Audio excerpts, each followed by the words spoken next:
What's going on, everybody? Welcome to the Combo Show. This is where we sit down, we talk Chiefs and Royals all in one sitting. My name's Kevin Britton. I'm the host of the 12th Man at Arrowhead Drive here on Stadium Drive Sports.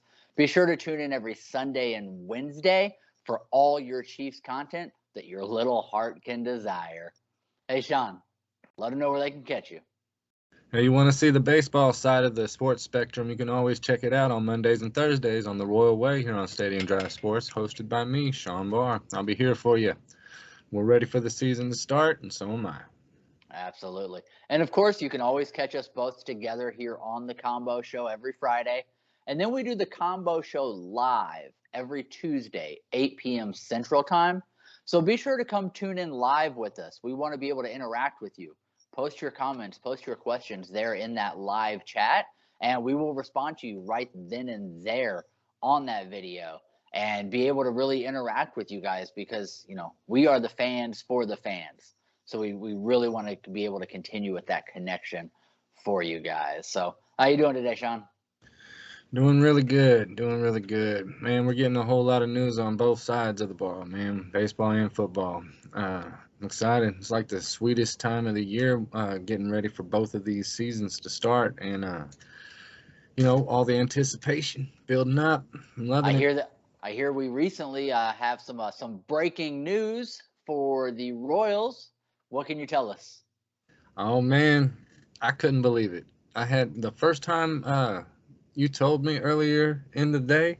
I know we're saving it for the show, but look, hey, I should be the one to say it. Zach Greinke is back as a Kansas City Royal. Ain't that cool? Man, I'm telling you, since 2007 through 2010, he was a Kansas City Royal, and it was just a sight to behold every time he took the mound during that time. I know he's got some age on him and whatnot, but that leadership role that he's going to take and be a mentor to these young pitchers is going to be great. You know, he's also going to be there for, Bobby Witt Jr. on the offensive side of the ball as well, pitch to him a bit and teach him some stuff. It's really exciting to have him back. That's awesome. I know one thing he's not going to teach them, and that is how to interact with the media. If there's anything I remember about him, other than being a phenomenal pitcher, was he hates the media. And it's not just the media itself. He just hates really talking in public and anything like that. He kind of shies away from it. But definitely, I'm very happy. Do you think him coming back, is he guaranteed like he's our ace, he's our number one, he's our opening day pitcher? Well, the thing about it was they had Mike Minor as the number one in a lot of lineups and roster settings. But Mike Minor's no longer a Royal now. We did a trade just not too long ago, and we got Amir Garrett, and he's a left-handed pitcher. He's a reliever, so put him in as a closer position. That's where he's most comfortable. He did start off his career as a starter. Didn't fare as well, but he really fit in well as a reliever. And the thing about him was we got some cash considerations as well when we did the trade. So there's a lot of people who say we won the trade even if we didn't get some cash considerations and whatnot. So that's really cool to know that we filled that spot in with Greinke, because I was wondering when that happened, like, why are we taking away from our starting pitching and putting it in for our bullpen? I understand that our bullpen is worse than our starting pitching, but why? And then Greinke comes along to fill in that spot, and it all makes sense. So it's pretty cool to see these moves being made by the Royals. It's not a huge one, but he's a hometown favorite coming back to the Royals, and Dayton Moore doesn't expect to sign any big free agents this year. He says we've got a 40-man roster right now. We're going to focus on the men we have. And as far as we know, we're jammed with talent when it comes to the infield, and we'll figure it out. I think we're ready to go for the season. Love it, love it. I mean, in case anybody's wondering, we didn't break the bank on Greinke. 1 year, $13 million, very reasonable, So we're good there. Real quick, hey, StatBot. Ready for your commands. Hey, StatBot, can you give us a fun fact that relates to Zach Greinke? When Zach Greinke debuted in Kansas City, Nicky Lopez was 9 years old. Wow. Right. He was 9. Now he gets to play alongside of him. That's like LeBron playing with his son. Yeah. And a lot of these draft picks, they're young players too. And, they watched the Royals play in 2015 growing up, and they were just kids during that time. And Yeah. it's amazing how fast time flies. Zach Greinke, if you didn't know, he did win the Cy Young Award in 2009 with us. That was one of his best years on record. He had a 2.16 ERA. He went 13-10 for us. He went second in the voting for Cy Young again in his career in 2015. He's played for a few teams. After he played for the Royals, after 2010, he went to the Brewers. Then very soon he got traded to the Angels, and went to the Dodgers for a few years. Then went to the Diamondbacks, then to the Astros, and he had enough fun with the Astros. They were a good winning team there, and now he's come back to his hometown to, I don't know, maybe end his career on a high note with a good season. See if we can bring some entertainment and juice into the club. He's already going to put some butts in the seats just by his name. Let's get some good pitching involved, and he'll spark some of these young pitchers to really turn it up a notch. For sure. Was he knocking on Oscar the Grouch's front door when he was with the Asterix? I would think so. I hope they didn't teach him how to cheat too much, and he spreads that disease over to the Royals somehow. But he joins Brad Keller, and he's 26. If you take away Brad Keller, you have nothing but youth. You've got Chris Bubich and Daniel Lynch, Carlos Hernandez, who had a decent year, and Jackson Kowar, who's real new. We'll see how he does. Who was the third one you said? The third one, Chris Bubich. Can you say his last name 3 times in a row for me, real quick? Do you want me to slow it down so you can hear? Boo, bitch. Chris. Boo, bitch. Am I emphasizing that enough? Yeah, I'm just trying to figure out where the syllables go. Is it boo, bitch, or boob itch, or boobich? I would say some people just stray away from it and just say Bubic because it's spelled Bubic. So like the pen or the razors, you can just call it Bic, Bubic. But there's people who just have fun with it, and especially when they're upset with them, and he walks a third guy in a row. Yeah, so he better have a good season. Speaking of somebody who is expected to have a good season, that's my man, Bobby Witt Jr. Gosh, we are hearing so much about him, and we haven't even hardly begun spring training. They've got videos of him out there, and of course, this is the new generation. Do you remember a pitcher by the name of Al Leiter? Yeah, I remember Al Leiter. Toronto Blue Jays back in the day. Well, he has a son now, and he's worked his way up to his first year in the majors, and he's on the mound doing some exhibition stuff with Bobby Witt Jr. And this guy's just watching. Wow, this is the next generation right here. And first pitch, just so smooth. He knocked it into left field for probably a good 375-foot home run. Looked good. I feel like the legend of Bobby Witt Jr. is already growing. Honestly, it kind of feels like Bo Jackson. And the manner in which there's just this aura and energy manifesting around him right now. And this legend building, he's a man of home runs and all-star game potential, rookie of the year potential. Yeah. I'm just glad that we're not comparing him to George Brett. Okay, we did that with Johnny Damon, right?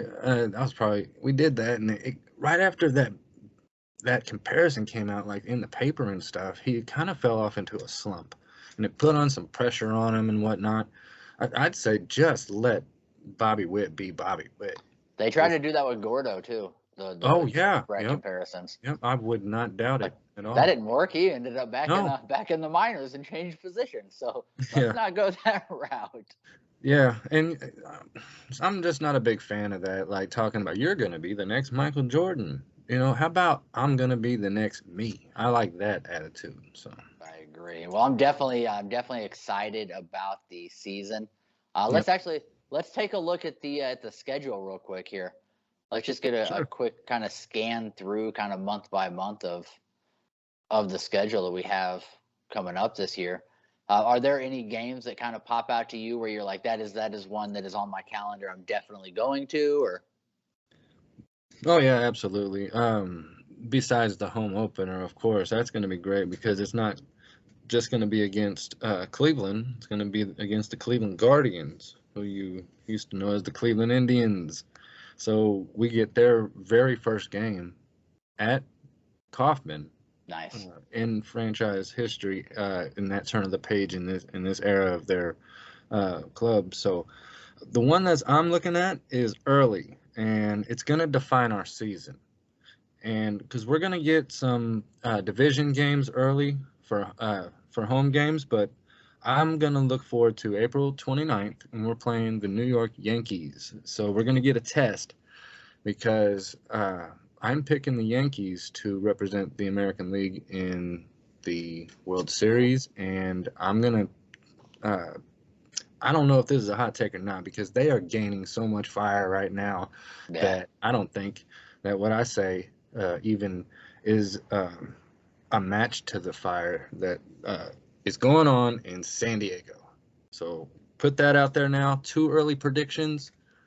San Diego Padres versus the New York Yankees. But check this out. I'm not going to want the New York Yankees to win. That's why I feel comfortable all this season. I'm going to probably talk trash on the New York Yankees.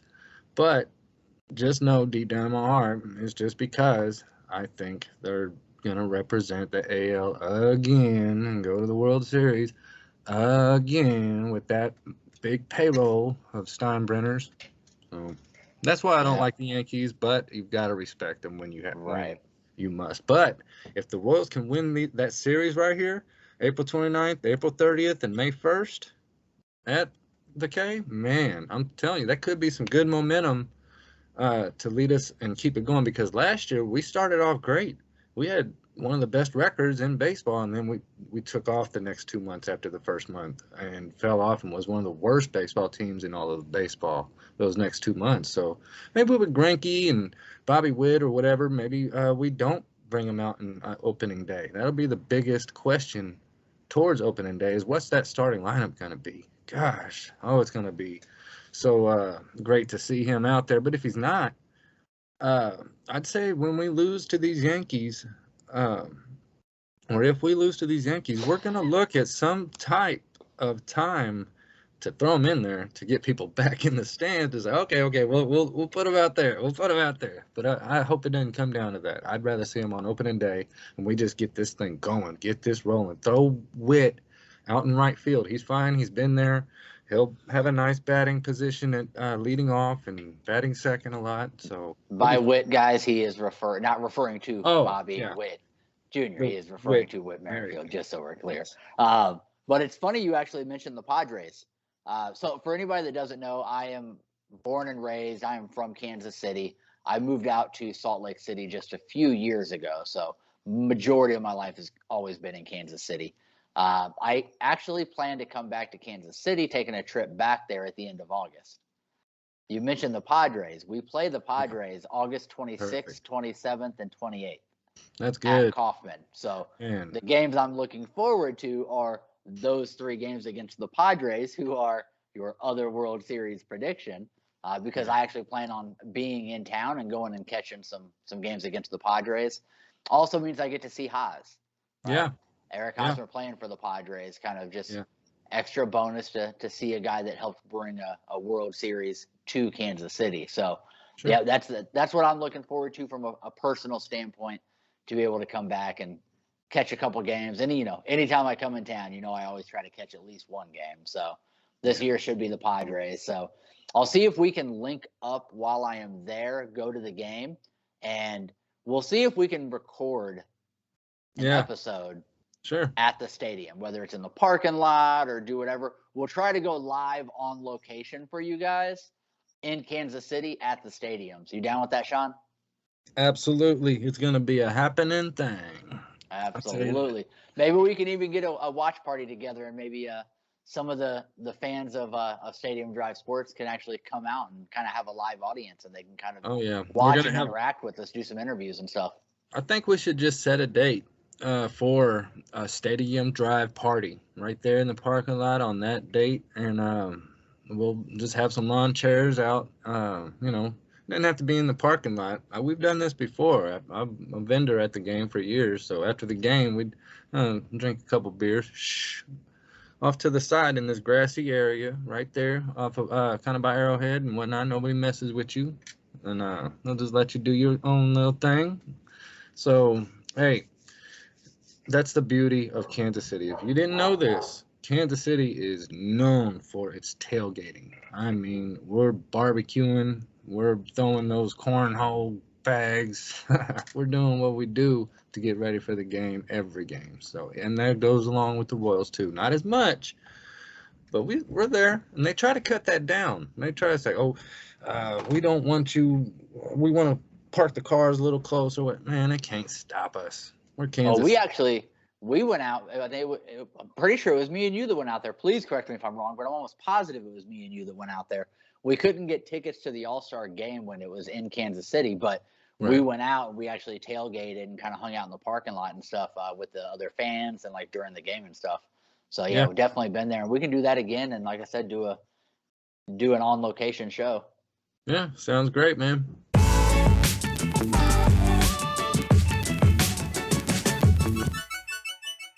All right, guys. So let's go ahead and talk a little bit of football. Got some updates for you. No big news on the Chiefs as of yet. But Chandler Jones, defensive end, signed with the Raiders. So the AFC West continues to load up. So good. That's a great signing for the Raiders. Just to be honest with you, they now have Chandler Jones and Max Crosby rushing the passer. So offensive line for the Chiefs, boys better hold up. You got some guys gunning for Patrick. Also, the Titans are announced that they are going to be releasing Julio Jones. Oh, wow. Okay. It's one and done there, huh? Which this time of the year, anytime there's any body with a big name gets released, the first thing everybody says is, "Ooh, I want them on my team." How would you feel about the Chiefs going after Julio? Oh, wow. Did you see enough there in Tennessee to make him warrant a full contract for a full season? I don't know. Can we get him like half price for half the season? Do you remember the half price store? Can we get him like at the half price store like we used to have? I would love to have him just for the second half of the season. And Let's go. Practice. He can only practice the first half, so he knows all the plays, but then he can only play half the season. I'm with it. Let's drive down Blue Ridge before you hit Texas Tom's. Stop at the old half price store. Go in there and sign Julio. Do you got a Julio Jones here? Is he back there in the toy section back there? My concern is he hasn't stayed healthy recently. That's my worry. He's not worth a full contract. I think that he would be a solid number 2 for us because he has that size. He still has some speed. I mean, Julio is not slow at this point. He's not Tyreek Hill. He's not McCall Hardman, but he's not slow. I think he could serve a strong purpose for us as a number 2, but that's only if he can stay healthy and stay on the field. So I'm kind of tossed up. Like if we signed him, like cool, I'm down with it. If we don't even look to sign him or even think about it, I'm fine with that too. Like it doesn't move the needle enough for me. Yeah, it'd be more like look what we found type. With the Chiefs, and they just he was that cheap, and we just picked him up. And we'd be all fine with that. Cool, great. There'd be some people who hear the name Julio Jones, and they'd be ecstatic. You know, oh my God, we got you, Julio Jones. But truthfully, deep down, anybody who's watched football knows he's on a steady decline. He's not hit rock bottom. I'm not saying that. Can you imagine? He's just not the same Julio. Can you imagine if this was 7 years ago and we signed Julio? Imagine 7 years ago. I would be. You have a young Tyreek Hill. You have Julio Jones. You have Josh Gordon of 7 years ago. Yeah. You have McCall Hardman in middle school. Well, I would love to have Zach Greinke in 2015 too. Right. He was second for the Cy Young that year, and we wouldn't have had to sign what's his name, Cueto. Yeah. And he does that slow motion way back here. Yeah. He's still good. We got some news about some overtime proposals for the NFL as well. There was one proposal, 2 different teams put in a proposal to where both teams get at least 1 possession in overtime no matter what. That is making progress. Yeah, so that was an option. It actually is. Hey, StatBot, who were the 2 teams that made that proposal? The Colts and the Eagles. Good deal. Okay, so it was the Colts and the Eagles that put in that particular proposal. Okay. That's what it was. Man, your StatBot is pretty intellectual there. You've done a good job with them. Man, mine doesn't even know English, I tell you. Yours still speaks Japanese? Yeah, well, it kept reverting back to it, and I tried to hit, but I forgot it was set on the default. I got to make the default English or whatever before it ever. I think the difference is I got my StatBot before there was an international draft. So I got him back when he was like 16. So yeah, there you go. He's had time to adapt. Yeah. But there is one other proposal as well by the Titans. Their proposal is that both teams get a possession in overtime, unless the team that gets the ball first gets a touchdown and a successful 2-point conversion. Oh. So you get that first touchdown, you can either kick the extra point and try to hold the other team, or you can go for 2. If you get it, you win. If you don't get it, though, the other team goes down, gets a touchdown. All they need is an extra point to beat you. So a little more strategy that plays into it with that one. So I kind of really like that. I never really did take that into consideration on the overtime rules, bringing in the 2-point conversion like that. I like that. That's intriguing. Yeah. Well, while we're on the subject of overtime, and since it's the combo show, might as well switch it right back over to baseball real quick and talk about the overtime rules there. Go into extra innings. This is actually gaining traction, which I didn't think would. Kind of like with the overtime there in the NFL and changing that. I didn't think that would gain any traction, but obviously it is. We're still talking about it, and it's been a few years. The fact is, they want to start a runner off on second base, just to start off the 10th inning. It's got its ups and its downs. It makes the game faster and whatnot, but I got to take it from Denny Matthews, and I love this guy. I love listening to him, and he always said that when you start off on second base, all it would take is just a single, and the game's over. That's it. But yeah, it'd make the games faster and whatnot, but I think maybe starting a guy off on first would be a better idea. Second base, singles over, that's just too close and too easy of a way to end it. I'd say a double might end it. Double would end it, and that's fine. There's not too many doubles in the game. It's probably like 4 or 5. So hit a double, that'll end the game. If he can score from first, you got a fast guy, and I'm sure that there'll be a pinch runner in that scenario anyway. So. Right. But before I touch on that, let me just first, you mentioned Denny Matthews. How spoiled are we as Kansas City fans to have Denny Matthews with the Royals, Mitch Holthus with the Chiefs? Jeez, he's been here since 1969, the inception of the Royals. He is the Royals to me, the voice of the Royals, Same with Mitch Holthus. There's 2 guys with the Chiefs, and both of them are just upper echelon commentators. We're talking Kevin Harlan and Mitch Holthus, and these 2 guys are just blessed to have those 3 guys right there. I think they're all the same. If you ask me, who do I like better between those 3, I'll be like, yes. Right. But to come back to the extra innings thing and the guy at second base, I don't mind it because baseball is not always an exciting sport to watch, right? It's for me, it's interesting, it's intriguing. Like, I enjoy watching it, but I don't know if I would necessarily deem it exciting. Putting somebody at second base can help create a little bit of excitement and at least start to move things in a direction of let's find ways to make this game more exciting. And it's equal. It's not like one team gets somebody at second and the other team doesn't. Like, there is equality in that. So both teams kind of get that same thing. So again, it's one of those, if they don't do it, that's fine. I'm so used to the game as it is. But if they did choose to do it, I don't think I'd be against it. Then we'd have Gerard Dyson. Yeah. True, but you also have to think and take this into consideration. Let's say we go to the 10th inning, right, and it's a close game. It's been close. It's been tied for the last few innings. We go to the 10th. and there hasn't been hardly any runners the whole second half of the game. We go to the 10th, all of a sudden Oakland gets a runner on second to start the top of the 10th. There's just one single, boom, there's the run, and then after that, there's just really no baseball. But then we didn't score in the bottom of the 10th to do anything, and they just won it with the little single. Well, but I guess you could say we had the same opportunity. We had a guy on second too to start our inning, but you got to take advantage of your opportunities during those first 9 innings, and that's what they'll say. Well, you had 9 whole innings to win the game anyway. So yeah, I think it equals itself out on when you talk about the pros and the cons on it, and the people who believe in it and the people who think it's ridiculous.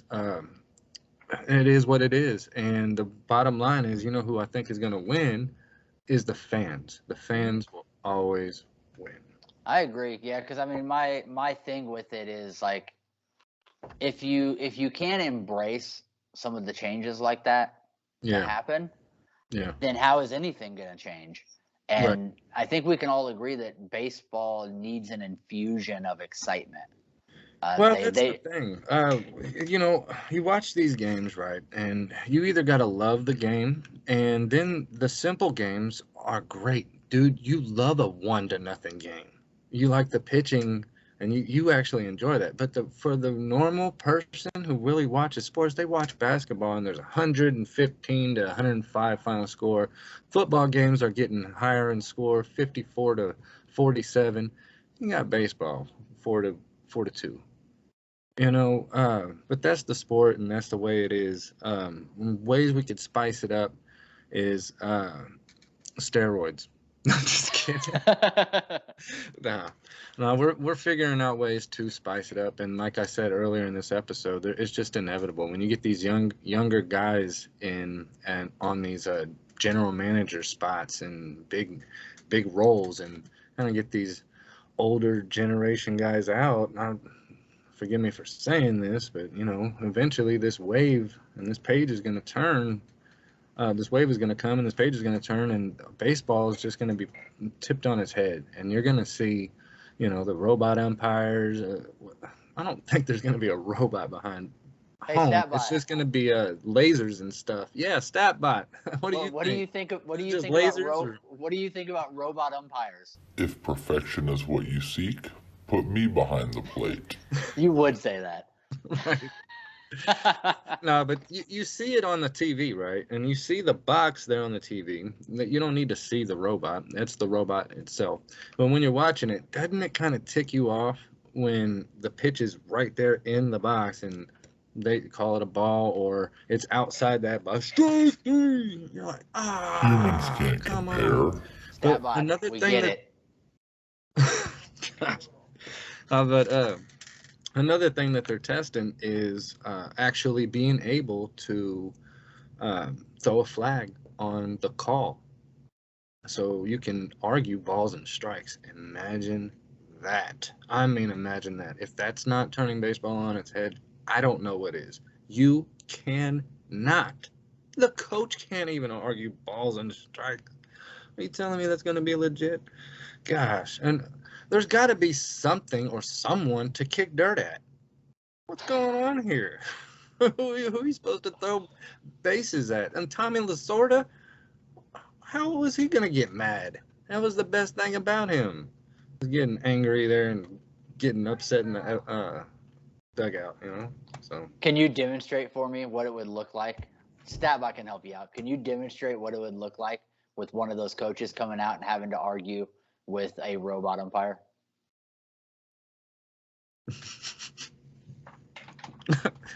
Well, I would be like, I'm gonna kick some dirt right into your circuits, shut you down, and then take that bat, bow, bow, bow. What's the fine on that? How much do these things cost? StatBot, how much do them more than either. StatBot, shut off. We don't need stop. No. Damn. Nobody. I only speak facts. Yeah, nobody better hit no robots. StatBot's getting out of control. Sean, anything else that you wanted to touch on before we finish this one up? I got to get StatBot shut down. Yeah, StatBot, you're worth $5. You hear that? That's still more than you make, Sean. You'll never be an MLB You'll never be an umpire, StatBot. I would be You great. never will. Well, guys, I appreciate you tuning in. I'm Kevin, Sorry. host of the 12th Man at Arrowhead Drive. Be sure to tune in every Sunday and Wednesday right here on Stadium Drive Sports for all of your Chiefs content. Hey, Sean, once again, let them know. Hey, check out the Royal Way on the baseball side of the spectrum here on Stadium Drive Sports. Stadium Drive Sports. Do not mock me. No, check this out. Mondays, Thursdays, Royal Way, catch me, Sean Barr, all the baseball talk, all the Royals talk, and catch Kevin Britton for all your Chiefs talk. That simple, that easy. How you like that, StatBot? StatBot activated. I turned them on for you. Ha ha ha ha. And also the Combo Show every Friday, the Combo Show live every Tuesday, 8 p.m. Central Time. Tune in, interact with us. It's been a blast. It's been a pleasure. I appreciate you all. Until next time. Later. Now adding virus to the Royal Way.